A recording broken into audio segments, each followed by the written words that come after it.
धन्य ते संसारी दयावंत जे अंतरी येथे उपकारासाठी आली घर जा वैकुंठी युग बंद करा. प्रस्तुत प्राप्त प्रसंगी कीर्तन रूपी सेवेकरता निवडलेला अभंग महान भगवत भक्त संत सम्राट श्री संत जगद्गुरु तुकाराम महाराज यांचा महत्वाचा उत्कृष्ट संतपर या प्रकरणातला संत या मृत्यूलोकामध्ये काय येतात, कुठून येतात आणि काय येतात म्हणजे येण्याचं कारण आणि आल्यानंतर त्यांचं कार्य अशा या दोन मुद्द्याचा विचार सांगणारा 4 चरणाचा अभंग आज सेवेकरता निवडलेला आहे. विठ्ठल विठ्ठल.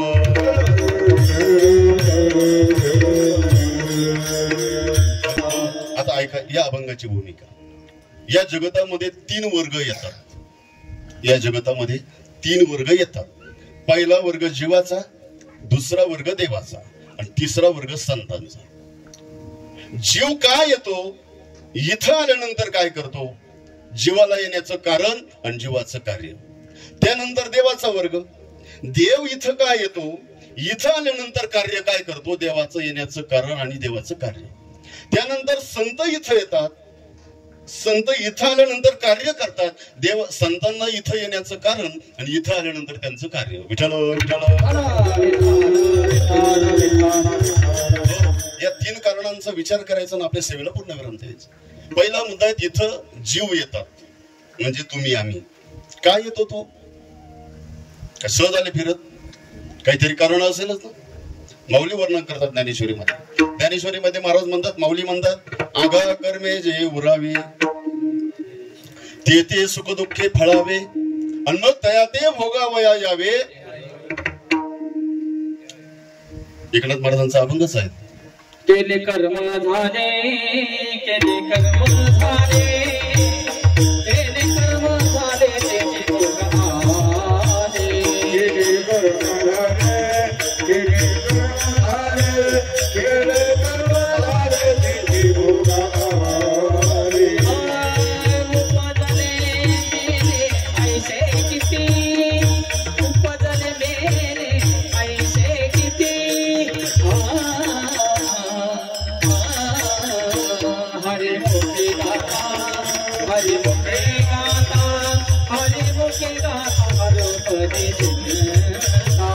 हरि मुखे गाता, हरि मुखे गाता, हरि मुखे गाता, हरि पदे चिंता. उपजले मेले ऐसे किती, उपजले मेले ऐसे किती.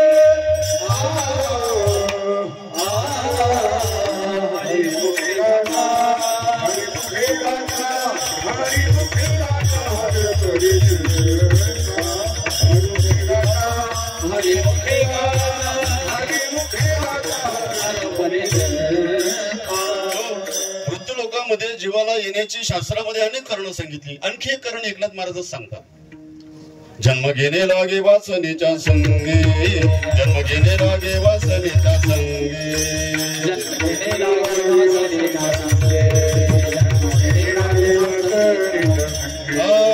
ते झाले अंगे हरे रूप, ते झाले अंगे हरे रूप. हरिमुखी गाता हरपणी चिंता, हरिमुखी गाता हरपणी चिंता.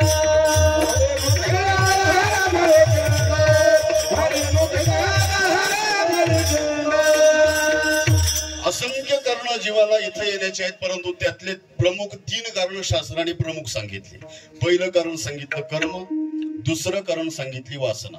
जन्म घेणे लागे आणि केले कर्म झाले आणि आगा कर्मी जे उरावे. असे 3 कारण आहेत. तो जन्माला येण्याचं कारण कळालं पण कार्य अजूनपर्यंत कळालं.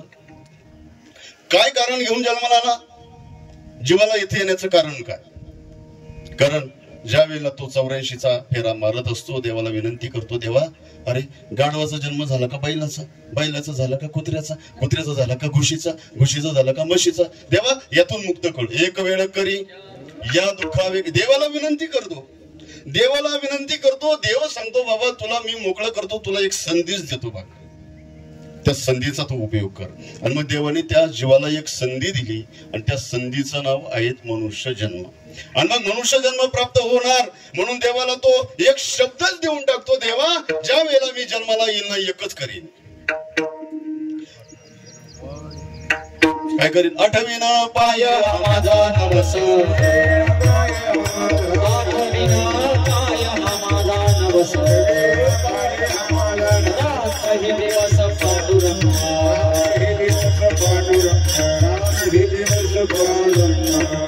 देवाला काय करतो कबूल? देवा खाली आल्यानंतर काय करीन? तुझं चिंतन करीन, तुझं नामस्मरण करीन. खाली आल्या काय करतो तो? काय करतो?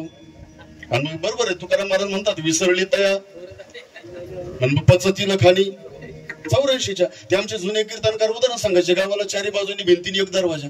तो आंधळा माणूस चालतो पडतोय उठतो, चालतोय पडतोय उठतोय. मग एकच सज्जनाने सांगितलं, बाबा कुठे जायचं म्हटलं गावामध्ये. अहो बाबा चारी बाजूनी भिंतीने एकच दरवाजा आहे, एक काम करा, तुम्हाला दिसत नाही म्हटले नाही, मग या भिंतीला हात लावून चालत राहा. विठ्ठल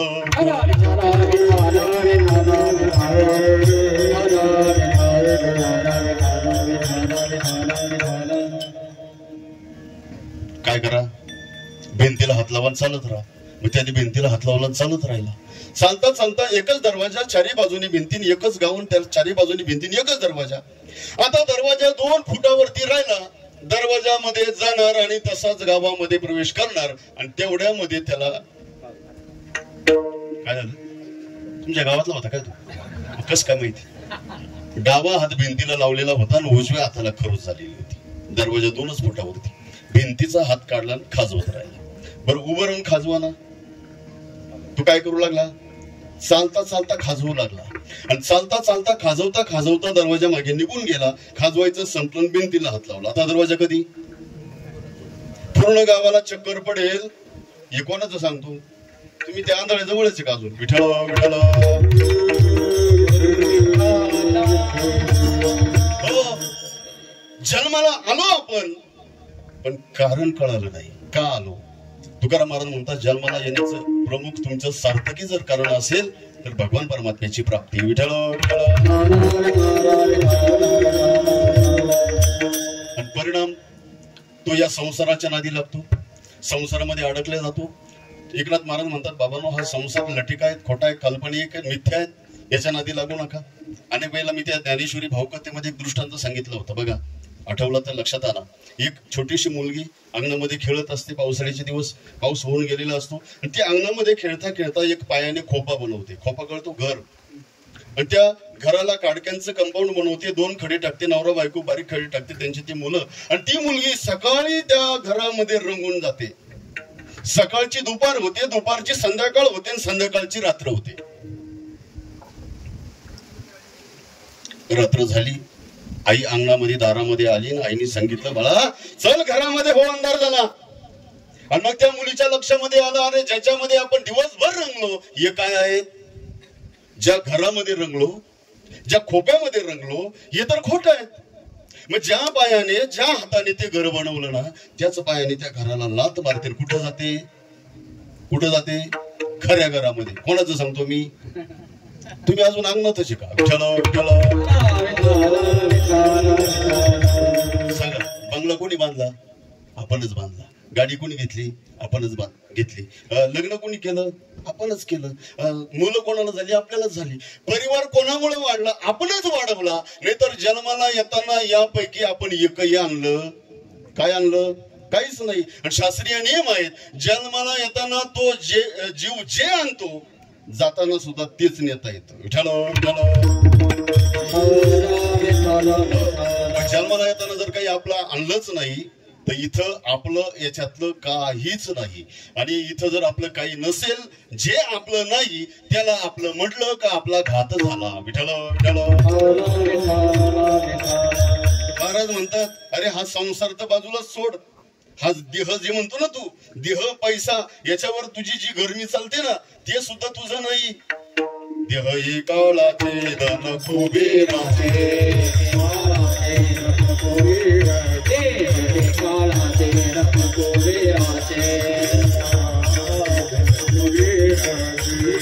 मनुष्याचे काय आहे, काय आहे मनुष्याचे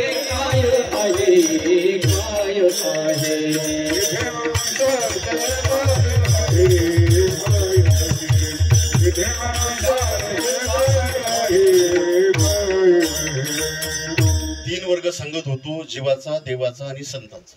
जीवाचा वर्ग सांगत असताना जीव जन्माला येतो, कारण घेऊन येतो, पण इथं आल्यानंतर त्याचं कार्य चुकतं. कार्य चुकलं का परिणाम चुकल्यावर मग फेरा पडे. आता आपल्याला जीवाचं वर्णन आज करायचंच नाही, आणि त्याचं कितीही वर्णन केलं तरी त्याचा उपयोग. आपल्याला मुख्य वर्णन पुढे येत. त्यानंतर देवाचा वर्ग. देव इथं येतो, अवतार घेतो, त्याचं कारण आहेत. काय कारण आहेत? यदा यदा हि धर्मस्य ग्लानिर्भवति भारत किंवा परित्राणाय साधूनां विनाशाय च दुष्कृतां धर्म संस्थापनार्थाय संभवामि युगे युगे. हे भगवान परमात्म्याने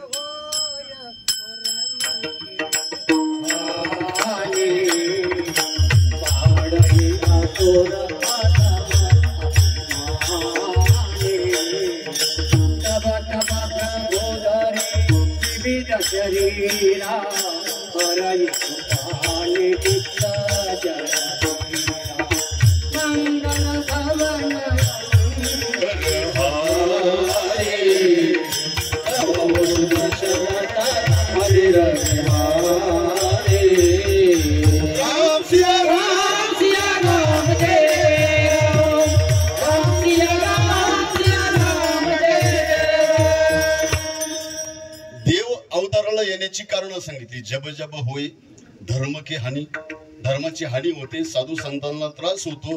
ज्या वेळेला धर्म बुडायला लागतो त्यावेळेला भगवान परमात्मा स्वतः अवतार घेता, असं स्वतःच्या तोंडाने सांगतात. यदा यदा हे धर्मस्य.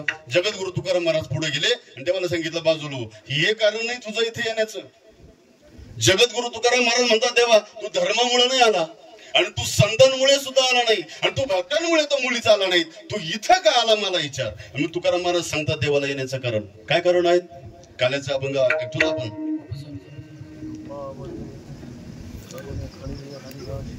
ऋण फेडावया अवतार केला,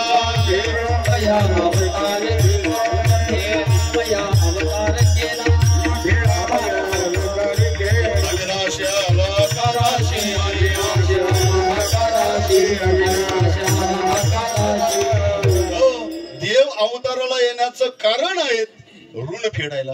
कितीतरी ऋण बघा. त्या पुतनेचं ऋण होतं, तिचं पूर्वीचं नाव काय?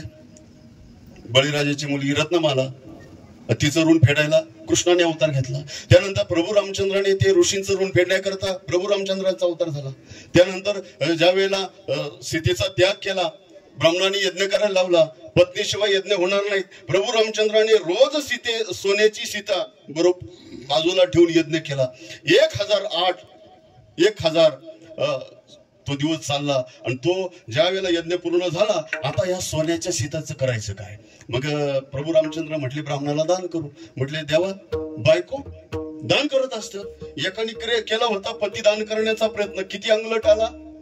पत्नीला दान करता येत नाही. सीतेला सांगितलं देवा आम्ही जरी मूर्ती रूपात असलो परंतु आम्हाला दान करू शकत नाही. भगवान म्हटले आता ह्या युगामध्ये तर शक्य नाही, पुढचा अवतार तुमच्या करता ऋण फेडावया अवतार केला. असंख्य देवाचे अवतार ऋण फेडायला भगवान परमात्मा अवतार घेतात. पण फरक हा आहे देवाला येण्याचं कारण आणि इथं आल्यानंतर देवाचं कार्य, जीवाला इथं येण्याचं कारण आणि इथं आल्यानंतर त्या जीवाचं कार्य. पण संतांचं मात्र तसं नाही. संतांचं इथं येण्याचं कारण आणि इथं आल्यानंतर त्यांचं काय कार्य आहे अभंगाचं प्रथम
येण्याचं कारण आणि येण्याचं कार्य, आल्यानंतर त्याचं कार्य.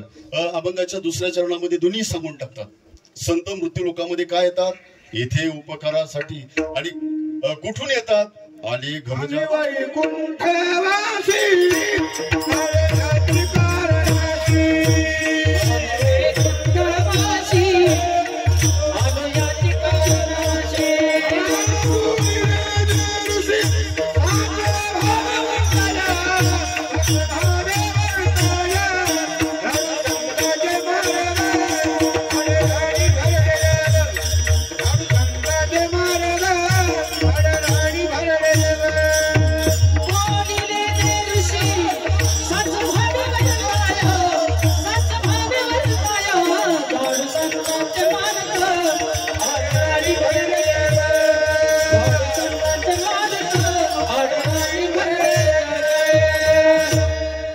संत वैकुंठातून येतात, पण प्रत्येकाला संतांची ओळख होत नाही. प्रत्येकाला संतांची भेट होणं शक्य नाही. शास्त्रामध्ये ह्या तीन गोष्टी दुर्लभ आपण काय मागतो? शंकराचार्य म्हणतात दुर्लभम त्रयमे वैतत देहानुग्रहेतुकम मनुष्यत्वम मुमुक्षत्वम महापुरुष संश्रय. महापुरुष म्हणजे संत. ते प्रत्येकाला भेटत नाही, त्याच्याशिवाय गत्यंतर नाही. विठ्ठल भागवतामध्ये एक श्लोकच आलेला आहे.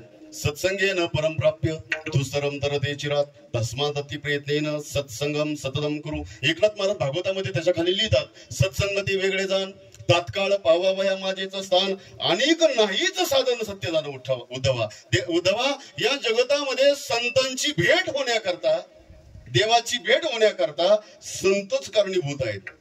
संता विना प्राप्ती नाही ऐसे वेद देते गाये, ऐसे वेद देते गाये, ऐसे वेद देते गाये. संता विना प्राप्ती नाही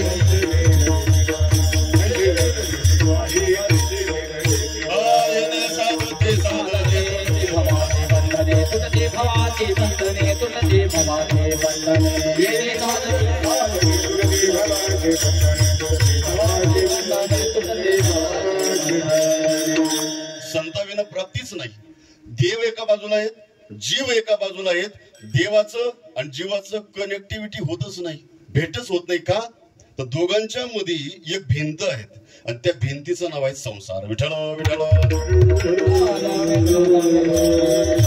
आणि जोपर्यंत दोघांच्या मध्ये असलेली संसार रूपी भिंत, अज्ञान रूपी भिंत जोपर्यंत बाजूला होत नाही, तोपर्यंत दोघांना एकमेकाला भेटता येत आणि दोघांना मध्ये भेटवण्याचं काम संत करतात. जसं वकिलाला, आपल्या आरोपीला जज बरोबर बोलण्याचा अधिकार मध्ये कोण टाकावा लागतो? मग कितीही मोठा आरोप असू द्या, कितीही मोठा गुन्हा असू द्या, परंतु त्याच्यातून जर त्याला मोकळं करायचं असेल तर कोण करतं? वकील करतात ना, वकील मध्यस्थी करतात ना. आरोपीला जज बरोबर बोलण्याचा अधिकार नाहीत. आमच्या रामायणामध्ये एका आरोप्याला एका वकिलाने मुक्त केल्याचं प्रमाण आहे. विठ्ठल विठ्ठल. वाल्या कोळी पातकी भूमंडळी तेरे रामनामे वाजविली टाळी. आणि त्याच्या झाली पा वाल्या कोळी किती पापी होतो. ब्रह्महत्याची पातके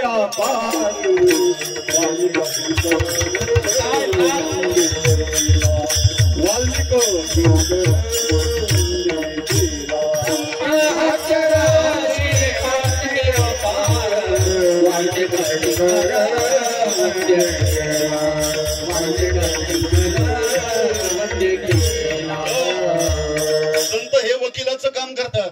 आरोपीला जज बरोबर बोलता येत नाही, तसं जीवाला डायरेक्ट देवापर्यंत जाता येत नाही, मध्ये वकील लागतो. आता व्यवहारामध्ये आपल्याला वकील चांगले माहित आहेत. सांगू का एक वकील? हा बरं सांगतोच. बघा, मी एकाने काय केलं, आता कांदे आपले शेतामध्ये पिकवले आणि कांदे पिकल्यानंतर त्यांनी काय केलं, मार्केटला विकायला नेलं. तुम्हाला मार्केट कोणतं जवळ? सटाणा. आता जुना काळ, पहिले ट्रॅक्टर नव्हते, पिकअप नव्हती, गाडी नव्हती, काही नव्हतं. पूर्वीचा काळ कसा होता? कांदे कशामध्ये टाकायचे तुम्ही? बैलगाडीमध्ये. आणि बैलगाडीमध्ये तो माणूस कांदे घेऊन विकायला गेला, पण जायला उशीर झाल्यामुळे निलाव संपून गेला. आता काय करायचं? पण त्या गेटमध्ये एका व्यापाऱ्याने सांगितलं, शेतकरी दादा निलाव तर संपून गेलाय, आता एक काम करा, कालच्या भावात देता का? निलाव न करता. म्हटले चालेल. काल काय भाव गेले? म्हटले 2000. म्हटले आज 2000 देत असाल तर मी लगेच घेतो. व्यापारी बोलला. म्हटले ठीक आहे. काल किती कांदे भरले? म्हटले 5 क्विंटल. आज तेवढेच आहेत. म्हटले मग 5 किती? 2 पंच 10,000 रुपये तुला देतो. म्हटलं ठीक आहे, पट्टी बनवा. आणि मग त्या व्यापाऱ्यांनी पट्टी बनवली. 10,000 रुपयाला गाडी उधडी. पट्टी कशी केली? 10,000 रुपयाला गाडी. आणि मग एका कोपऱ्यामध्ये आपल्या याची सही व्यापाऱ्याची आणि एका कोपऱ्यामध्ये शेतकऱ्याची सही. एका हातामध्ये पट्टी आणि एका हातामध्ये पैसे शेतकऱ्याला दिले. आणि मग व्यापारी म्हटलं, शेतकरी दादा आता उतरा खाली. म्हटले उतरा म्हणजे? गाडी कुठं खाली करायची? म्हटले गाडी बिडी खाली नाही करायची, तुम्ही पट्टी पहा, पट्टीवर काय लिहिलेलं आहे? 10,000 रुपयाला. शेतकरी म्हटलं तर आपल्याला फसवलं यांनी. 10,000 रुपयाला आपण कांदे विकले आणि यांनी काय लिहून घेतलं? सकट गाडीच लिहून घेतली. पण त्याने विचार केला आता याच्यातून एकच जण सोडविल आपल्याला. कोण? वकील. गेला पळत वकिलाला सांगितलं, वकील साहेब मला व्यापाऱ्यांनी फसवलं. म्हटले काय झालं? आणि पहिल्यापासून सगळा इतिहास सांगितला. म्हटले काळजी करू नका, माझ्या बरोबर चला, एका मिनिटात तुम्हाला मोकळं करतो. आणि मग वकिलाला घेऊन शेतकरी दादा व्यापाऱ्याजवळ आला. आणि मग वकील म्हटलं, का हो व्यापारी दादा, आमच्या भोळ्या बापऱ्या शेतकऱ्यांना तुम्ही फसवता? काय फसवलं? म्हटले बघा, एका कोपऱ्यामध्ये शेतकऱ्याची सही आहे, एका कोपऱ्यामध्ये माझी सही आहे आणि त्याची सहमती आहे. माणसं पितात कधी? पैसे मिळाल्यावर. हे निलावाच्या आधीची सही आहे. विठ्ठल विठ्ठल. आणि मग त्या वकिलाने पावती नीट बघितली. 10,000 रुपयाला गाडी, एका कोपऱ्यामध्ये शेतकऱ्याची सही, एका कोपऱ्यामध्ये व्यापाऱ्याची सही. पण वकिलाने डोकं चालवलं, व्यापारी दादा तुम्ही 10,000 रुपयाला गाडी लिहिली, पण त्याच्यामध्ये कांदा शब्द कुठं दिसत? याचा अर्थ तुम्ही कांदा खरेदी केला. शेतकरी दादा ही कांदे दुसऱ्या व्यापाऱ्याला विका आणि गाडी त्यांची आणून द्या. मग त्या शेतकऱ्यांनी गाडी जुंपली, दुसऱ्या खळ्यावर कांदे विकले. 10,000 ते आणि गाडीचे आता किती झाले? आणि मग त्या व्यापाऱ्याजवळ ज्या वेळेला गाडी उभी केली आणि वकिलाने बघितलं, व्यापारी दादा, वकील म्हटला व्यापारी दादा 10,000 रुपयाला गाडी लिहिली, पण त्याच्यामध्ये बैल शब्द दिसत. सोड बैल, जाऊ दे घरी. बैल सोडले, घरी नेऊन बांधले शेतकऱ्यांनी. पुन्हा तिथं व्यापाऱ्याजवळ आला. वकील साहेब म्हटले व्यापारी दादा 10,000 रुपयाला गाडी, पण त्याच्यामध्ये चाक शब्द कुठं दिसत? खोल चाक नेले घरी, खोल साठी नेली घरी, खोजू नेलं घरी. त्या व्यापाऱ्याला शिवळ सुद्धा ठेवलं. हे कोणामुळे घडलं? वकिलामुळे. विठ्ठल साध्या व्यावहारिक अडचणीमधून निवारण करण्याचं काम जर वकील करतात तर जीवनामध्ये कोणतंही पाप असू द्या, त्या वाल्या कोळ्याला किती पाप होतं त्याच्याजवळ ते जाऊ द्या. भागवतामध्ये, आता हे रामायणामध्ये झालं, भागवतामध्ये अजामिळ नावाचा ब्राह्मण किती पापी होता, पण एका संतांचं ऐकलं आणि शेवटच्या मुलाचं नाव नारायण ठेवलं, परिणाम मोक्ष गतीला गेला. विठ्ठल विठ्ठल. म्हणजे जीवनामध्ये संतांशिवाय आपल्याला देवाची प्राप्ती होऊच शकत नाही. एकनाथ महाराजांचं पुन्हा एक प्रमाण आहे, हरिप्राप्तीचे उपाय धरावे संतांचे. ह्या पायामध्ये काय सांगितले? कारण तुकाराम महाराजांची एवढी अभंग आहेत ना त्या पायावरती. तुकाराम महाराज म्हणतात एक तर संतांचे पाय, नाही तर देवाचे पाय. विठ्ठल विठ्ठल. आता देवाचे पाय काय करतात आणि संतांचे पाय काय करतात? आता पहिलं आपलं संतांचं तर पुढे होणारच आहे. देवाचे पाय काय करतात? तुकाराम महाराजांचे कितीतरी प्रमाण आपल्याला सापडतील. माझे चित्त तुझे पायी, पुन्हा काय सुख वसे, सुख वसे तुझे पायी आणि मज ठेवी तई. तुका म्हणे काही न मागे आणि तुझे पायी सुख. देवाच्या पायाजवळ काय सांगू का? मी ज्ञानेश्वरी भावकथा करतो आणि त्याच्यामध्ये माया प्रकरण आलं होतं. दैवी एशा गुणमयी मम माया दुरतया मामे वै प्रपद्यंते माया मेता तरंती. ते माया काय करते? माया काय करते बरं? माया म्हणजे काय? आपली इथून सुरुवात आहे. माया म्हणजे काय? माया या शब्दाचा अर्थ, मी वाराणसीला ज्यावेळेला आळंदीचं शिक्षण करून वाराणसीला गेलो ना, मला शेवटच्या वर्षाला त्या मायेची व्याख्या आली होती. ब्रह्मसूत्र नावाचा ग्रंथ होता. त्याच्यामध्ये माया हे 2 अक्षर आहेत. मा म्हणजे नाही आणि या म्हणजे जी. जी नाही तिला काय म्हणतात? तिला माया म्हणतात. विठ्ठल विठ्ठल. जी नाही तिला माया म्हणतात. अजून काय? जे आहे ते लपवते आणि जे नाही ते दाखवते, तिला काय म्हणतात? जे नाही त्याच्याबद्दल इच्छा प्राप्त होणं, जे आहे त्याच्याबद्दल दुर्लक्ष होणं, हे कोण करतं? या संसारामध्ये जे नाही सुख ते मिळवायला लावणारी कोण? माया. नाही तर या जगतामध्ये कधी सुख पाहिलं तुम्ही? तुकाराम महाराज म्हणतात अरे सुख नावाचं तत्व या जगतामध्येच नाही. सुखाचा विचार नाही कोठे,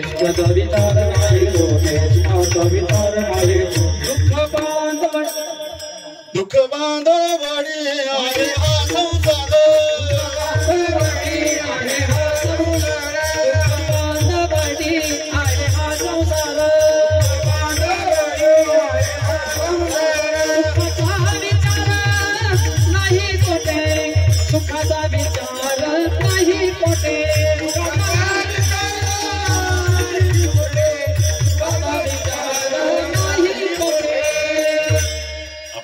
कीर्तनाचा तो नाहीये, पण आला म्हणून थोडंसं सांगतो. आळंदीला शिकायला असताना मला पंचदशी नावाचा ग्रंथ होता, विचारसागर नावाचा दुसऱ्या वर्षाला होता. आणि तेव्हा त्याच्यामध्ये एक दृष्टांत आला, या जगतामध्ये सुख नाही पण माणूस का शोधतो. त्याच्यामध्ये एक दृष्टांत असा आला, एका माणसाच्या मागे वाघ लागला. ऐकलेला तुम्ही, वाघ लागला आणि वाघ लागल्यानंतर तो काय करू लागला. वाघ आडनावाचा नाही, 4 पायाचा. वाघ लागल्यानंतर तो पळू लागला आणि पळता पळता तो एका विहिरीमध्ये पडला. आता विहिरीमध्ये पडता पडता त्याचं भाग्य चांगलं होतं, विहिरीला पाणी नव्हतं, पण ते विहिरीच्या तीरावर एक वडाचं झाड होतं आणि त्याच्या पारुंब्या खाली लोंबकळत होत्या. पडता पडता त्यांनी पटकन पारुंब्या पकडल्या आणि खाली विहिरी पडण्यामध्ये पासून तो वाचला. विचार करतो, एकदाचा वाचलो, खाली विहीर किती खोल आहेत म्हणून त्यांनी खाली डोकवलं, पाणी कोरडी पटक विहीर, पण 3.5 विटोळे घालून एक नाग फणा काढून त्याच्याकडे पाहत होता. त्याने विचार केला, बरं झालं खाली पडलो नाही, पडलो असतो तो सर्पदंशाने मृत्यू झाला असता. आता हळूहळू वरती चढावं. वरती बघितलं तर वरती काय, तो 2 पंजावर याची वाटच पाहत होता. याने विचार केला, खाली उतरवतं खाली नागोबा, वरती चढावतं वरती. जुनी कीर्तनकार सांगतात बरं, आता सांगत नाही कोणी. आणि मग त्याने विचार केला आता काय करायचं. पण त्याने जे पारुंब्या पकडल्या होत्या ना, त्याला मोळ होतं, साधं नव्हतं. कोणतं होतं, आग्या मोळ होतं. उठलं ना ते, उठल्या त्याने विना घेतला हरिपाठ नाही. मग काय केलं, तडा चावायला सुरुवात केली. बरं ते विचार करत नाही, इथं चावका जिथं दिसल तिथं त्याला चावू लागले. फक्त माझा तुम्हाला एकच प्रश्न आहे, किती दुःख आहे त्याला. आणि दुःखे सांगू मी किती,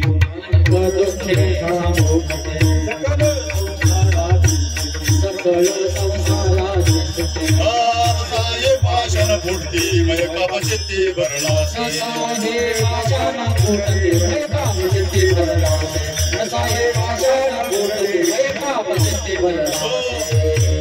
नाटामध्ये सुद्धा म्हणतात, किती दुःख आहेत या जीवाला. खाली दुःख आहेत, वरती दुःख आहेत, मधी दुःख आहेत.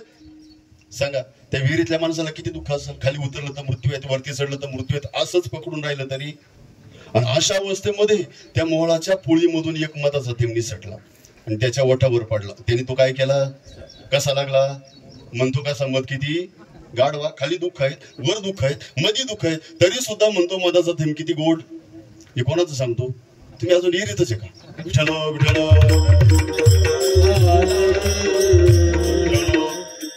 हे संसारूपी विहिरीत आपण पडलो. आपल्या पुढं दुःख आहेत, माग दुःख आहेत, खाली दुःख आहेत, वर दुःख आहेत, पण मधाचा थेंब. नातू झाला का मधाचा, गाडी घेतली का मधाचा थेंब, जमीन घेतली का मधाचा थेंब, घर बांधलं का मधाचा. कधी सावध होणार आपण. विठ्ठल आणि सुख न मिळण्याचं आणखी एक कारण सांगू का. शंकराचार्य म्हणतात, या जगतामध्ये कोट्यवधी ग्रंथ आहेत. त्या कोट्यवधी ग्रंथाचं अर्ध एक सार मी तुम्हाला अर्ध्या श्लोकात सांगतो, ऐका. श्लोकार्धेन प्रवक्ष्यामि यदुक्तम ग्रंथ कोटिभिः ब्रह्म सत्य जगत मिथ्या जीवो ब्रह्मैव नापरा. म्हणजे काय, ब्रह्म खरं आणि जगत खोटं. काय खरंय. आता तुमच्या पुढे 2 प्रश्न मांडतो मी. देव खरा का संसार खरा. काय खरं. पखवाद्यांना विचारू काय खरं. मिलिंद महाराजांना विचारतो काय खरं. देव खरा. तुम्ही जागे ना, पण पुन्हा उत्तर द्या. देव खरा आणि संसार खोटा. आपल्या आयुष्यातला जास्तीत जास्त काल आपण कोणाला देतो, देवाला का संसाराला. मग खऱ्याला देतो का खोट्याला देतो. मग तुम्ही जागे का झोपेले. म्हणून तुकाराम महाराज जाग करतात, उठा जागे मारे आता.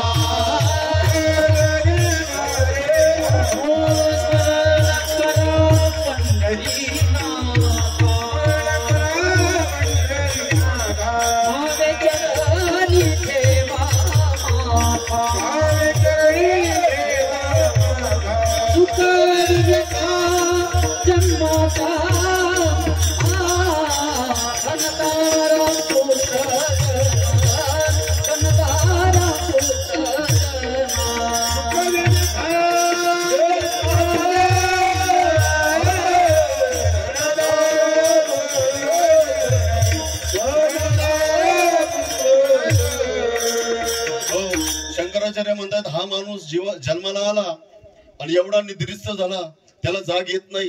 जाग म्हणजे काय. आता आपण जागे का झोपेल. मौली तुकाराम महाराज सुद्धा सांगतात, आता काय बोल बोलिया बोले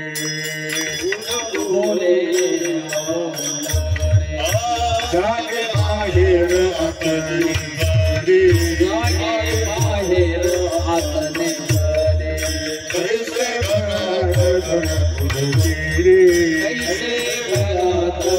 पुन्हा केले अंधार नाम पडले वासुदेव करे तो मेरा वासुदेव करे तो मेरा. आपण जागे का झोपेलच आहे आपण.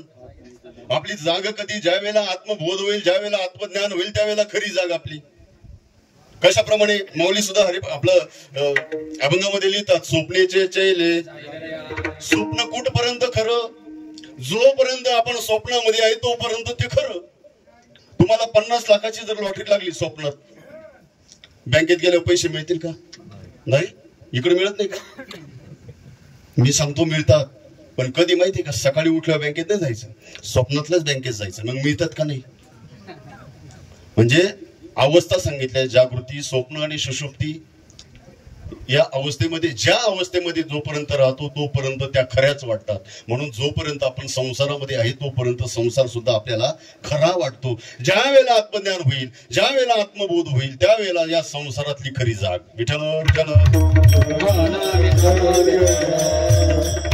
आपलं कीर्तन कुठच्या कुठं जाऊ लागलं बरं का? आपलं काय चालू होतं? शंकराचार्य म्हणत होते, श्लोकार देणं प्रवक्ष्यामी, या जगतामध्ये सुख का मिळत नाही? तर या जगतामध्ये सुख नावाचं तत्वच नाही. म्हटले महाराज आचार्यजी, मग हे होतं ते काय? शंकराचार्य म्हणतात, या जगतामध्ये सुख नावाचं तत्व नाही, पण जे होतं त्याला तू सुख म्हणतो. विठ्ठल विठ्ठल. कारण शास्त्रीय नियम असा आहे, जे खोटं आहेत, संसार कसा आहे? खोटा. आणि संसारातल्या वस्तू खोट्या. आणि त्या वस्तूपासून होणारं सुख सुद्धा. दृष्टांत सांगू का? एका शाळेमध्ये अधिकारी गेले, अचानक अधिकारी आले आणि मग एका भस्कन वर्गात घुसले आणि मुलांना त्यांनी प्रश्न विचारला. बसा सगळ्यांनी एकच प्रश्न विचारतो, मला पुढच्या वर्गात जायचंय. सांगा मुलांनो, छत्रपती शिवाजी महाराजांचा जन्म कुठं झाला? मुलं म्हटले, काय आता छोटे छोटे मुलं, या मुलासारखी झेडपीची शाळा. एका मुलाला उत्तर देता येणं. बाईचा थरकाप वाढला, आता काय करायचं? बाई साहेबांच्या समोर उभी होती, पटकन मागे गेली, डोक्याला हात लावल्या, मुलांना उत्तर द्या, सोपं उत्तर आहे. परंतु बाईच्या डोक्यामध्ये कल्पना आली, तिनं डोकं चालवलं. म्हटले काय? तिच्या कमरेला किल्ल्या होत्या कपाटाच्या, त्या किल्ल्या मुलांना दाखवू लागले. इकडे पहा. एका मुलाचं लक्ष गेलं, अरे बाई तर किल्ल्या दाखवते. त्यांनी वर बोट केलं, साहेब तुमच्या प्रश्नाचं उत्तर मी देतो. म्हटले सांग, छत्रपती शिवाजी महाराजांचा जन्म कुठे झाला? म्हटलं सोपं उत्तर आहे, किल्ल्यावर झाला. मग त्याला दुसरा प्रश्न विचारला, का रे किल्ले तर अनेक आहे, कोणत्या किल्ल्यावर झाला? म्हटले बाईच्या कमरेच्या. आता पुढचं ऐका.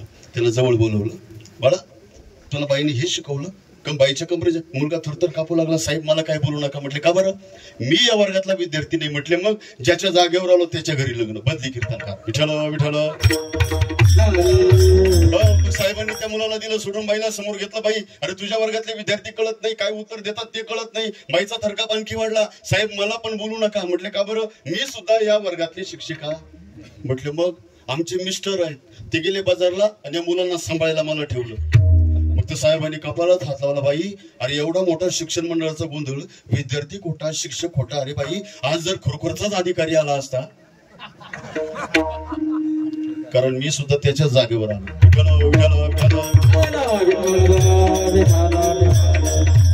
दृष्टांतातला आता सिद्धांत बाजूला काढा. विद्यार्थी खोटा, शिक्षक खोटा आणि अधिकारी सुद्धा. संसार खोटा, संसारातल्या वस्तू खोट्या आणि त्या वस्तूंपासून होणारं सुख सुद्धा खोटं आहेत, काल्पनिक आहेत. आणि त्याच्या मागे आपण जीवनभर धावतो आणि जे करायला पाहिजे ते विसरतो. तुकाराम महाराज म्हणतात, तेच करण्याकरता आम्ही आलो. विठ्ठल विठ्ठल.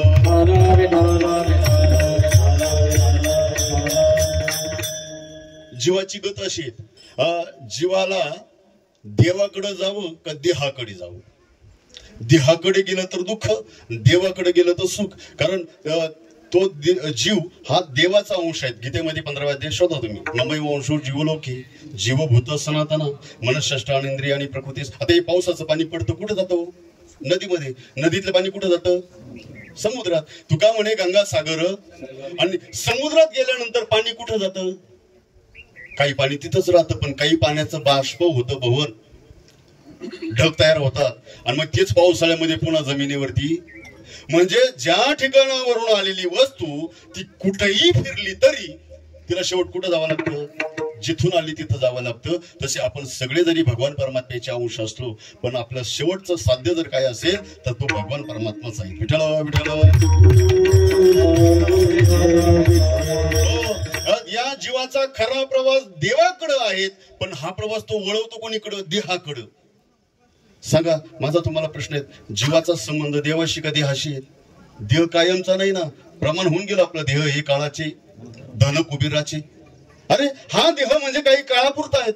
आपण आळंदी पंढरीला जातो आणि समजा मुक्काम करायची वेळ आली की त्या एक रात्र काढायची राहते, धर्मशाळेची रूम बुक करतो, 1000 रुपये त्याला देतो आणि मग संध्याकाळी आराम करतो. आराम करता करता आपलं लक्ष झालं, स्लॅब तर तुटायला आलाय, फरची तर फुटलेले आहेत. असं कधी विचार केला का आपण? सकाळी उठल्या उठल्या फरचीच्या दुकानात नाही, सकाळी उठल्या उठल्या सिमेंटच्या दुकानात नाही. का तर आपल्याला सकाळी उठल्यानंतर काय करायचं आहे?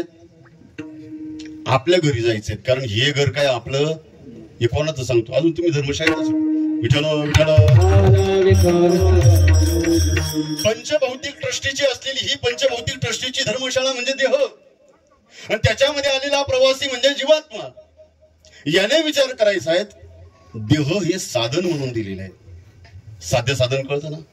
साधन, साध्याकडे जाण्याचं जे साधन पाहिजे ते साधन म्हणजे देह आहे, साधन म्हणजे संसार आहे. पण झालं काय? साध्य अंगीकार केला साधनाचा, चाललोय साध्याकडं, पण जाता जाता त्या साधनालाच माणूस साधन साध्य समजून बसला आणि फजिती झाली. विठ्ठल विठ्ठल. म्हणून सर्व जीवाचं साध्य आहेत भगवान परमात्मा, साधन आहे देह, साधन आहे संसार. पण या साध्याला, साधनाला साध्य समजून बसला आणि परिणाम त्या देवाकडे न जाता चुकलियावर मग फेरा पडे, आणि मग हा फेरा चुकवण्याकरता देवाला काळजी येते आणि देवच विचार करतो, अरे यानं सोडवणारा आपणच आहे. कारण आपल्याशिवाय या जीवाला दुसरं कोणीच नाही. देवते संत, देवते संत निमित्त त्या प्रतिमा. संत वैकुंठातून का बरं येतात? कारण वैकुंठामध्ये देव राहतो, आणि देवते संत निमित्त त्या प्रतिमा. म्हटले का हो? तेच देव संत रूपाने पृथ्वी तलावरती येतात आणि करतात काय? येथे उपकारासाठी आले घर ज्या वैकुंठी, वैकुंठातून इथं परोपकार करण्याकरता येतात. परोपकार म्हणजे काय? परोपकार या शब्दाचा अर्थ आहे आपला परखा, जवळचा, लांबचा, शत्रू, मित्र हे न पाहता ज्याच्यावर केली जाते दया, ज्याच्यावर केले जातो उपकार, त्याला परोपकार म्हणतात. विठ्ठल विठ्ठल.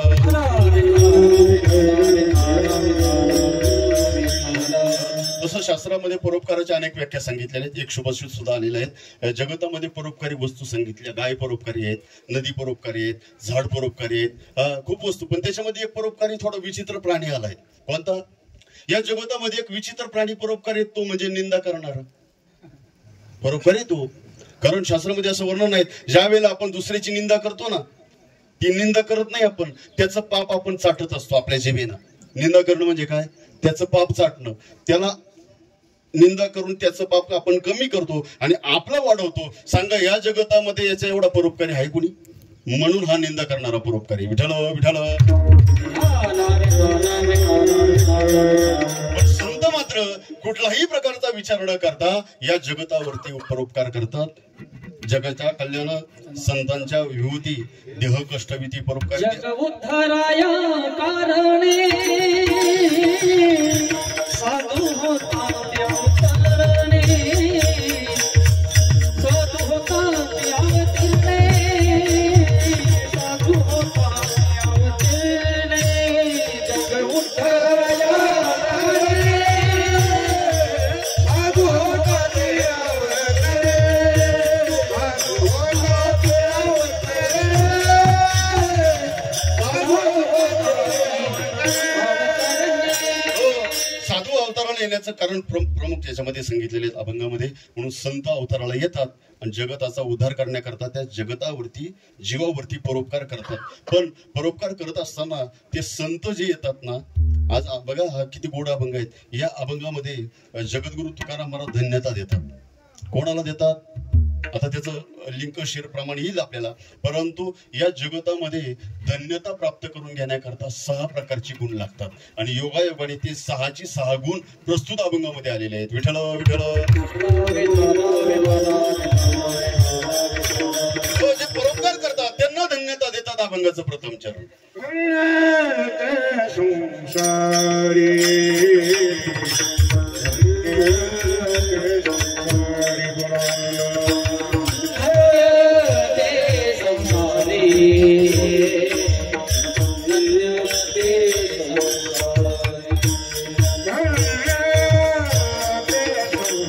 Sorry.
त्याला धन्यता देतात.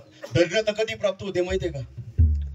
जी वस्तू आपल्याला मिळत नव्हती आणि ती एकदाची मिळाली का माणूस म्हणतो धन्य झालो, धन्य झालो. पण धन्यता कशात प्राप्त होते माहितीये का? संसारात नाही. कारण शास्त्रामध्ये असं एक श्लोकच आलेला आहे, ज्या वेळेला मिळवणं संपतं, जे प्राप्त झाल्यानंतर मिळवणं कायमचं संपवतं, त्यावेळेला त्याला धन्यता प्राप्त होते. संसारामध्ये तुम्ही काय मिळवलं धन्यता प्राप्त होईल?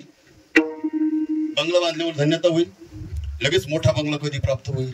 जमीन कधी घेतली जाईल? जो माणूस सायकलवर फिरत होता, सायकल घेतल्यानंतर धन्यता झाली होती, परंतु ज्या वेळेला त्यांनी मोटरसायकल पाहिली गेली धन्यता.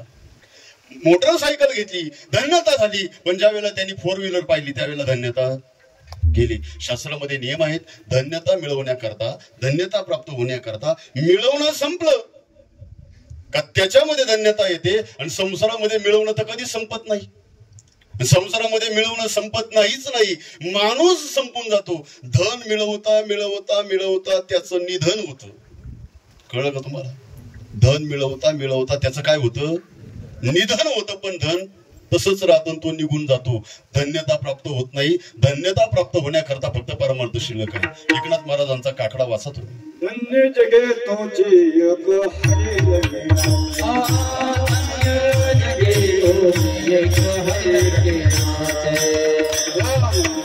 वासुदेव सदा मने वाचे, वासुदेव सदा मने वाचे, कृष्ण वासुदेव सदा मने वाचे, कृष्ण वासुदेव सदा मने वाचे.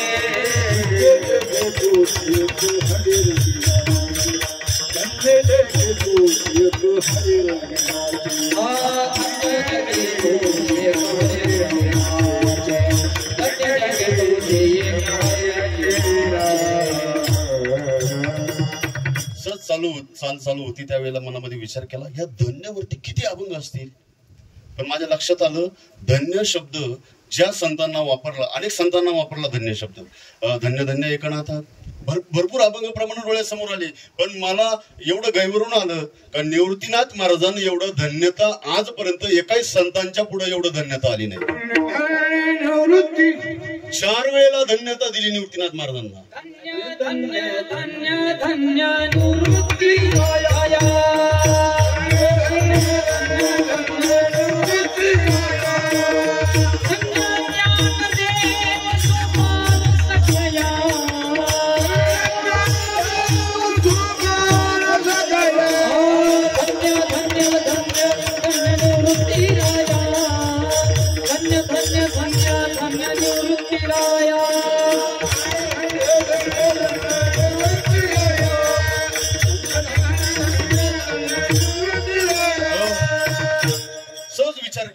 काय एवढं वापरलं असेल?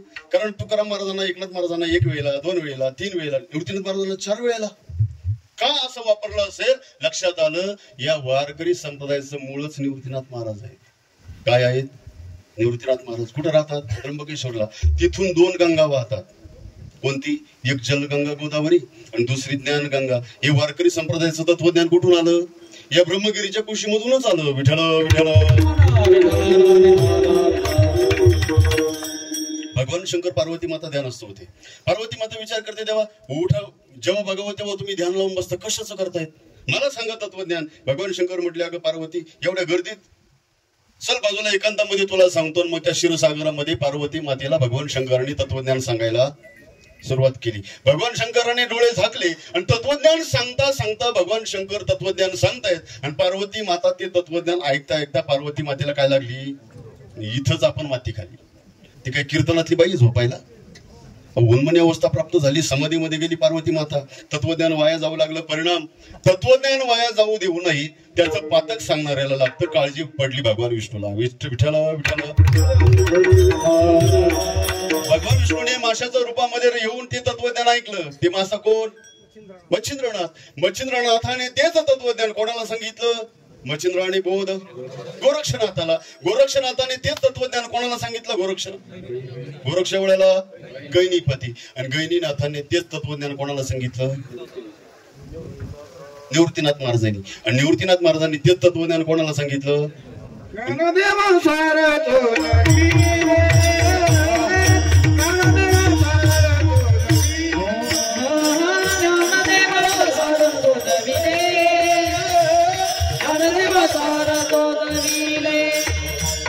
अनेक प्रमाण आहेत. ज्ञानगुणगम्य ज्ञानदेवाला दिले, निवृत्तीने दिलेली माझी हाती, कितीतरी प्रमाण आहेत. ज्ञानेश्वर महाराजांपर्यंत ते तत्वज्ञान आलं. पण आता पुढं ज्ञानेश्वर महाराजांनी कोणाला दिलं?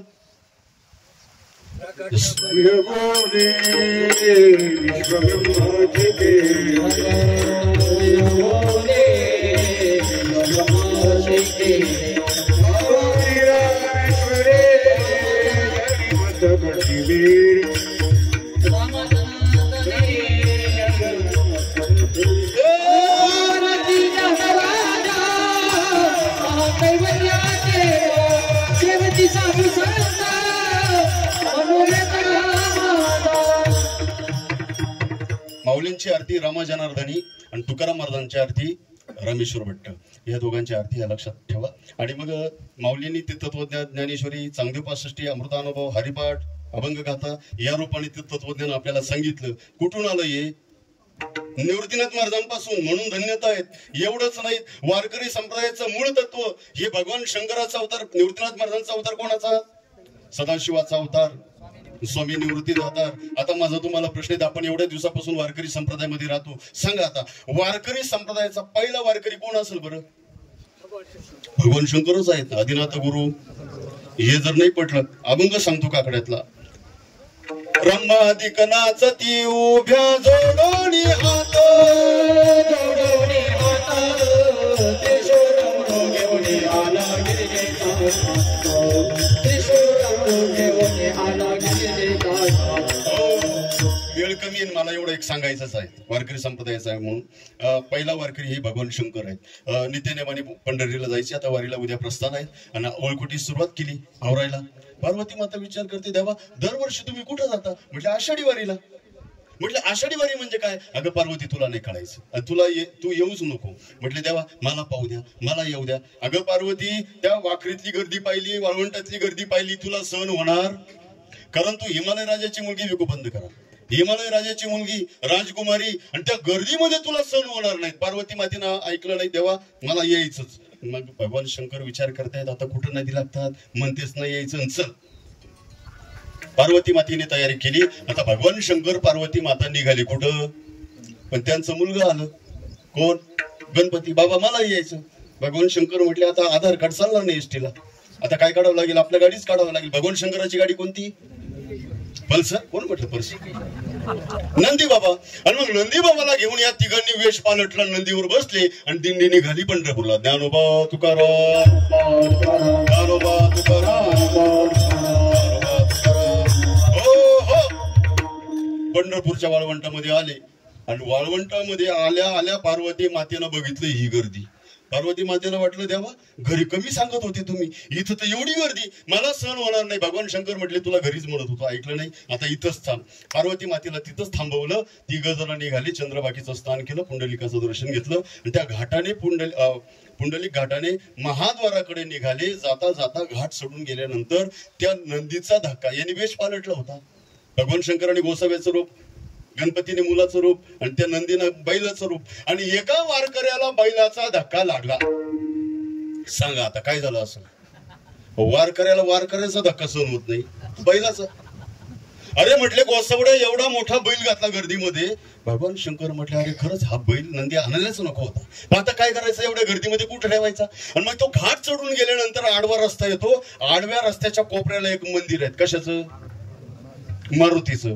भगवान शंकर म्हटले, नंदी एक काम कर, आम्ही दर्शन करून येतो, तोपर्यंत तू कुठं थांब? त्या मारुती पुढे नंदी ठेवला. अख्खा भारत जर फिरलो आपण, मारुती पुढे नंदी तुम्हाला फक्त पंढरपुरात सापडेल. विठ्ठल विठ्ठल. आता किती जण राहिले? कशी काय तिघं राहिली? मी बोट केले म्हणून तिघं राहिली, दोघच राहिले ना. भगवान शंकर गणपती बाप्पा. आणि मग निघाले कसे तरी जाता जाता आता ते गणपती. लंबोदर, वक्रतुंड, महाकाय, सूर्यकोट. आता ते भगवान शंकराला म्हणू लागले, बाबा मला भूक लागली, बाबा मला भूक लागली, बाबा मला हे पाहिजे, बाबा मला ते पाहिजे. भगवान शंकराने डोक्याला हात लावला, कुठून बुद्ध आली हा परिवार इथं आणला. कसं तरी ओढीत ओढीत ओढीत नामदेव पायरीपर्यंत गणपती बाप्पाला नेलं. भगवान शंकर म्हटले आता काय करायचं, इथपर्यंत आणलं ठीक आहे, पण तो एकदा गाभाऱ्यामध्ये गेल्यानंतर मलाही दर्शन करू देणार नाही आणि तो पण करणार. म्हटले तुला भूक लागली का? म्हटले हो. आणि मग गणपतीला सांगितलं भगवान शंकराने, एक काळजी करू नको, एक काम कर. जसं गणपतीला उचललं डाव्या हाताला एक खातं रिकाम होतं. खातं कळतंय की तुम्हाला? सरकारचे खाते नाही, ही भिंतीचं खातं. जसं गणपतीला उचललं खात्यामध्ये ठेवलं, सांगितलं गणपती पटकन दर्शन करून येतो. तोपर्यंत येणारे भाविक तुला केळी आणली तर केळी, सफरचंद आणले तर सफरचंद देतील, प्रसाद आणला तर प्रसाद देईल, पेढा आणला तर पेढा. आणि किती चिक्कू असते तरी गणपतीला तिथं खात्यामध्ये बसवले. आता किती जण राहिले? भगवान शंकर एकटेच राहिले. प्रत्येक मी प्रमाण देतो बरं का, प्रमाणबद्ध आहेत, नामदेव महाराजांचे प्रमाण आहेत, तुकाराम महाराजांचे प्रमाण आहेत. आणि मग एकटेच भगवान शंकर गाभाऱ्यामध्ये गेले. पांडुरंगाची आणि भगवान शंकराची एकटक नजर झाली. एवढा आनंद झाला पांडुरंगाला, अरे भगवान शंकर आले. आणि त्या आनंदाच्या भरामध्ये भगवान पांडुरंगाने भगवान शंकराला आलिंगन दिलं.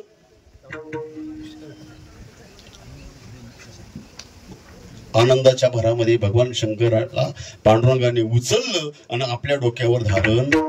रूप पाहता डोळसू, अभंग ऐका बरं का.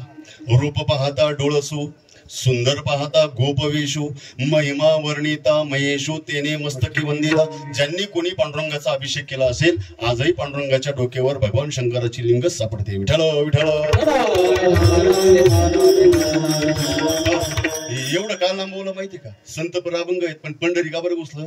कारण या अभंगामध्ये धन्यता आणि धन्यता विषय चालला होता आपला निवृत्तीनाथ महाराजांना. अनेक संतांना धन्यता दिली, एकदा दिली, दोनदा दिली, तीनदा दिली, पण निवृत्तीनाथ महाराजांना 4 का वेळेला दिली? तर या वारकरी संप्रदायाचं तत्वज्ञान निवृत्तीनाथ महाराजांपासून आलेले आहेत. या वारकरी संप्रदायाची सुरुवात ही निवृत्तीनाथ महाराजांपासून आलेली आहे. म्हणून धन्य धन्य धन्य धन्य निवृत्ती देवा विठ्ठल विठ्ठल. अशी धन्यता संसारामध्ये मिळत नाही, अशी धन्यता परमार्थामध्येच पाहायला मिळते. अनेक संतांच्या बाबतीमध्ये प्रमाण सापडतात. म्हणून धन्यते संसारी. पण याच्यामध्ये आणखी एक प्रश्न आपल्याला उद्भवतो, संसार म्हणजे काय? आता आपण संसारी का काय? आपण संसारी. ज्ञानेश्वर महाराज कोण होते? संसारीच होते. कारण संसार या शब्दाचा अर्थ शंकराचार्य विवेक चूडामणी नावाच्या ग्रंथामध्ये लिहितात किंवा अन्यत्र आपल्याला सापडत आहे. शंकराचार्य म्हणतात संसार म्हणजे काय? अरे बाबा, जन्माला येणं मरण यालाच संसार म्हटलेला आहे. विठ्ठल विठ्ठल. पुनरपि जननम पुनरपि मरणम पुनरपि जननी जठरे शयनम ये संसारे खलदुस्तारे, याला संसार म्हटलेला आहे. किती वेळा जन्म यावे, किती वारे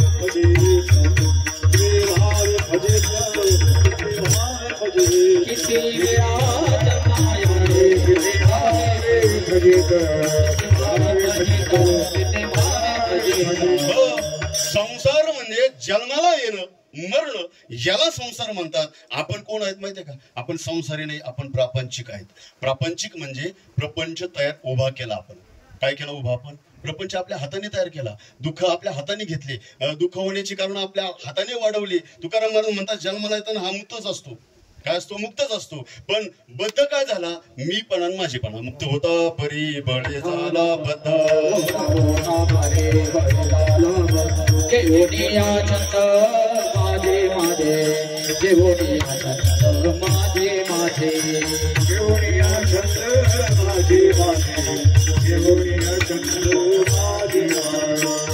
मुक्त होता परी बळे झाला बद्ध, घेऊन या छंद माझे मध्ये. जन्माला आलेलं बाळ पाहिलं का तुम्ही? 2 महिन्याचं.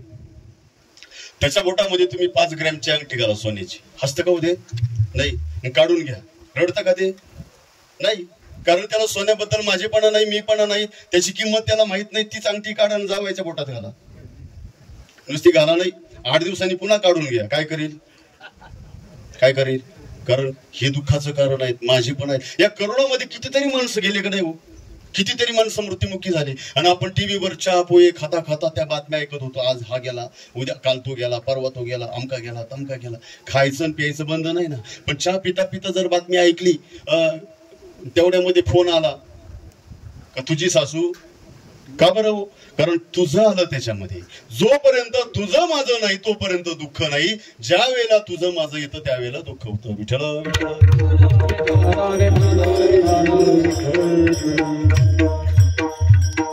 एक छोटासा दृष्टांत सांगतो, आपल्या सगळीला पूर्ण विराम देतो.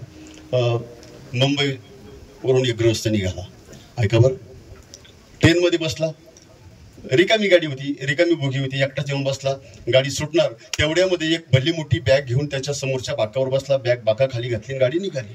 गाडी निघाल्यानंतर पुढचं स्टेशन आलं दादर, आणि मग तो बाका खाली घातलेला बॅगवाला माणूस म्हटला, दादा आता स्टेशनवर गाडी थांबलेली आहे, मी पटकन पाण्याची बॉटल घेऊन येतो, तोपर्यंत बॅगवर लक्ष असू दे. म्हटले ठीक आहे.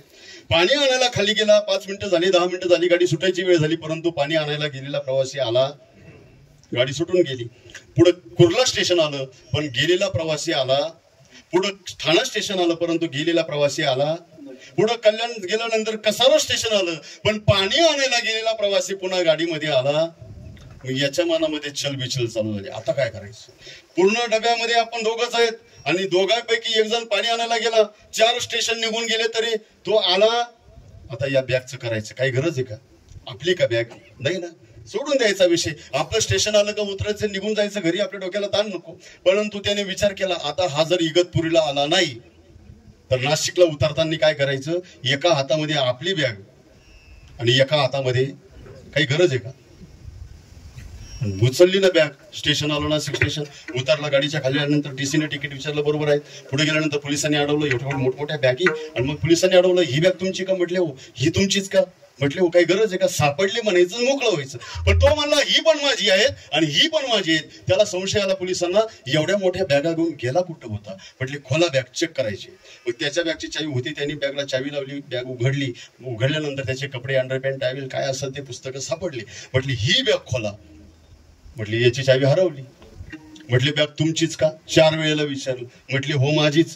पोलिसांना आणखी संशय वाढला. स्क्रूड्रायव्हर आणला, पकड आणली आणि ती बॅग तोडून उघडली. आणि तोडून उघडल्यानंतर त्या बॅगेमध्ये माणसाचे तुकडे तुकडे केलेले अवशेष सापडले. ज्या वेळेला याने ते पाहिले, मग म्हणू लागला ही बॅग माझी. हे कोणाचं सांगतो? तुम्ही अजून स्टेशनवरच आहे का? याच्यातलं काहीच आपलं नाही. आयुष्यभर याला माझं म्हणतो, हे मी म्हणतो, माझं म्हणतो, मी म्हणतो, आणि दुःखाला कारणीभूत ठरतो.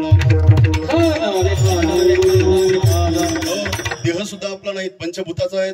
पृथ्वी, आप, तेज, वायू आणि आकाश. मृत्यूनंतर तो सुद्धा स्वाधीन करावा लागतो. त्यातला फक्त आत्मा जो बाहेर पडतो तो आपण आहे. मी म्हणजे कोण? कधी विचार केला का? हात पाय मोडल्यानंतर काय म्हणतो आपण?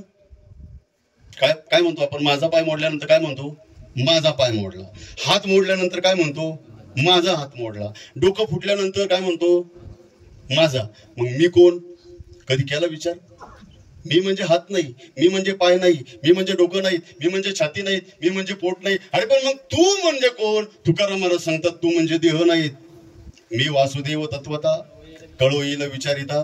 विचार जर केला तर तुम्हाला कळू येईल का तू म्हणजे देह नाही, तू म्हणजे भगवान परमात्म्याचा अंश आहेत. म्हणून ते अंश दर्शवण्याकरता संत वैकुंठातून इथे येतात आणि जीवाला त्या अज्ञानापासून बाहेर काढतात. विठ्ठल विठ्ठल.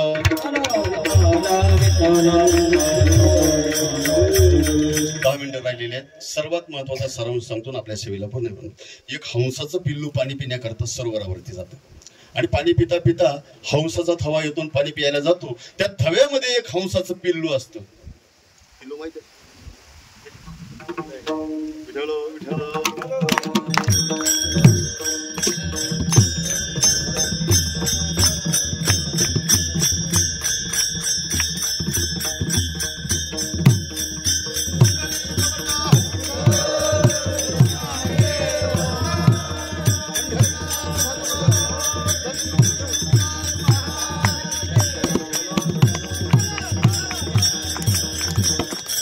सगळ्यांना आवाज येईल, फक्त लक्षपूर्वक ऐका. आणि मग हंसाचा थवा पाणी पिण्याकरता सरोवरावरती जातो. त्या थव्यामध्ये एक पिल्लू असतं हंसाचं. रंग कोणता असतो हंसाचा? पांढरा. आणि मग ते पिल्लू पाणी पिता पिता त्याचा पाय घसरतो आणि पाय घसरल्यानंतर ते चिखलामध्ये पडतं. बाकीच्या थव्यातले पक्षी उडून जातात आणि ते पिल्लू कुठं पडतं? चिखलामध्ये. होईल का? चालू होईल.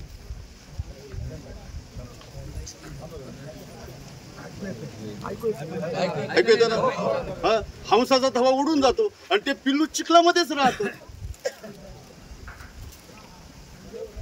चिखलामध्ये राहतं, हंस उडून जातात आणि तेवढ्यामध्ये कावळ्याचा थवा तिथं पाणी प्यायला येतो. आणि मग त्या कावळ्यांना दया येते.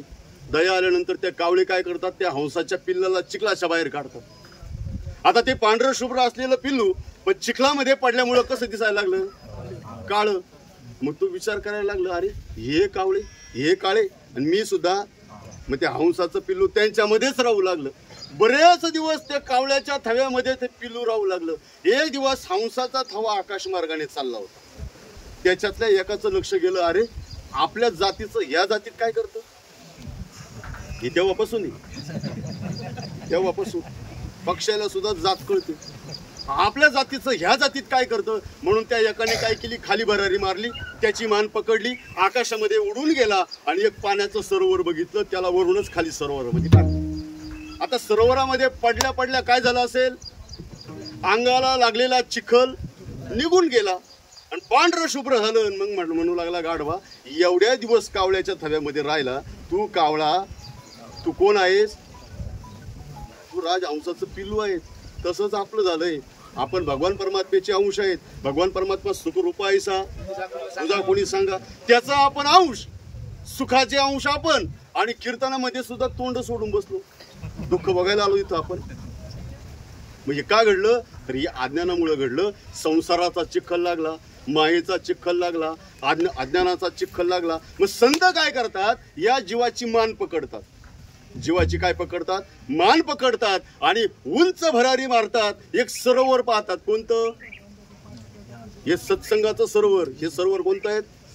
हे कथेचं सरोवर, सत्संगाचं सरोवर. त्या जीवाची मान पकडलेली जीवाला सत्संगाच्या सरोवरामध्ये टाकतात. मग त्याला संत वचनाचा, शास्त्र वचनाचा साबण लावून घासतात. आणि मग त्याला घासून झाल्यानंतर ज्या वेळेला त्याच्या अंगाचा मायेचा चिखल निघून जातो, संसाराचा चिखल निघून जातो, अज्ञानाचा चिखल निघून जातो आणि मग ज्या वेळेला त्याचं स्वरूप दिसतं, मग त्याला सांगितलं जातं, बापा तू या संसारामध्ये दुःख भोगायला आला नाही, तू भगवान परमात्म्याचा अंश आहे. म्हणून भगवान परमात्मा या जीवाच्या उद्धारासाठी संत रूपाने या पृथ्वीतलावरती अवतरित येतात. येथे उपकारासाठी आली गरजा वैकुंठी. पण आपलं चालू होतं, धन्य ते संसारी दयावंत जे अंतरी. येथे उपकारासाठी आली गरजा वैकुंठी. तोपर्यंत आपण सर्वांनी प्रेमपूर्वक भजन करू. तोपर्यंत आली तर आली, नाही आली तर विठोबा रुक्माई.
पण टाळी का वाजवली जाते माहिती? कीर्तनामध्ये टाळीचा महिमा आहे. शास्त्रामध्ये टाळीचा महिमा असा आहे, कीर्तनामध्ये जर टाळी वाजवली तर आपल्या ठिकाणी अद्यात घडलेली जी पापं राहतात ना, ती फक्त कीर्तनातल्या टाळीने जातात. वाये टाळ टाळ्या टाळी आणि होईल होळी विघ्नाची. विठ्ठल विठ्ठल.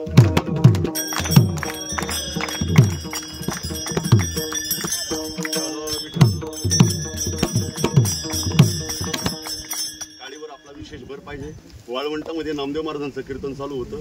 नामदेव महाराजांनी सांगितलंय बघा, भावार्थ संपला, सगळ्यांनी हात वर करा आणि टाळी वाजवा. तुम्ही आता नका करू, थांबा सांगतो मी. आणि मग सगळे वारकऱ्यांनी हात वर केले, पण एका वारकऱ्याला हातच नव्हते. काय नाव त्यांचं? हातच नव्हते, थोटे हात. पण सांगितलं ना तसेच थोटे हात एकावर एक आदळू लागले. परिणाम गोरा थोटा भजन करी आणि कर फुटले वरचे वरी. आता मला एकच सांगायचंय तुम्हाला, हात नसलेले कीर्तनामध्ये जर एकावर एक आदळून जर हात येत असतील आणि तुम्हाला हात असून जर टाळी वाजवली नाही, त्याची पुढची जबाबदारी माझी नाही. म्हणून कीर्तनामध्ये टाळी वाजवण्याचा प्रघात आहे, महिमा आहेत. विठ्ठल विठ्ठल. म्हणून धन्य ते संसारी संतांचं वर्णन केलेलं आहे. दयावंत जे अंतरी, दया ज्यांच्या ठिकाणी आहेत त्यांना संत म्हटलं जातं. आता दया शास्त्रामध्ये दोन प्रकार सांगितले दयेचे. जसं वासनेचे दोन प्रकार रामायणामध्ये सापडतात, वासना द्विदम प्रोक्त, शुद्धच्या मलिन असतात. तसं दया सुद्धा दोन प्रकारची, जशी चांगली तशी वाईट. पण दया नुसती चांगली समजू नका. भागवतामध्ये जड भरत राजाला घातक ठरली ती काय दया.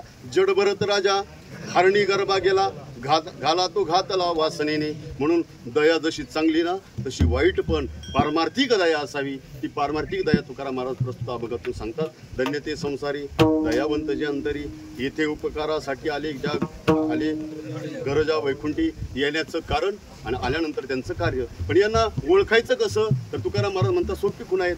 संतांची दोन लक्षणं, आंतरलक्षण बाह्य लक्षण. बाह्य लक्षणावरून कुणी संत ओळखू शकतात, पण आंतरलक्षण आहे का? लटके वचन नाही म्हणताना काय म्हणायचं? लटके वचन नाही देह उदासीन. परंतु तुकाराम महाराज म्हणतात लटके वचनच नाही त्यांना संत म्हणायचं. आणि देहावर उदास भक्ताईसे जाणा जे देही उदास त्यांना संत म्हणायचं. आणि एवढंच लक्षण आहेत अभंगाच्या शेवटच्या चरणामध्ये. शेवटचं लक्षण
सांगितले, दोन गुण सांगितले.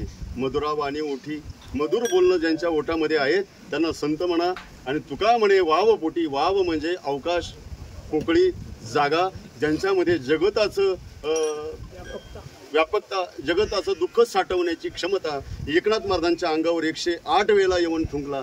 माऊलींच्या झोळीमध्ये शेण माती कालवली तरी सुद्धा त्या विसोबा खेचरांना नामदेव महाराजांचा गुरु बनवण्याचं सामर्थ्य एवढं अंतःकरणामध्ये पोटामध्ये संतांची जागा आहेत. म्हणून महाराज म्हणतात मधुरा वाणी ओटी, तुका म्हणे वाव पोटी, इथे उपकारासाठी आली गरजा वैकुंठी. अशा या संतांचं एक वेळेला आपण प्रेमपूर्वक भजन करायचं आहे आणि मग आपल्या सेवेला पूर्णविराम द्यायचा आहे. निवृत्ती राया, निवृत्ती राया.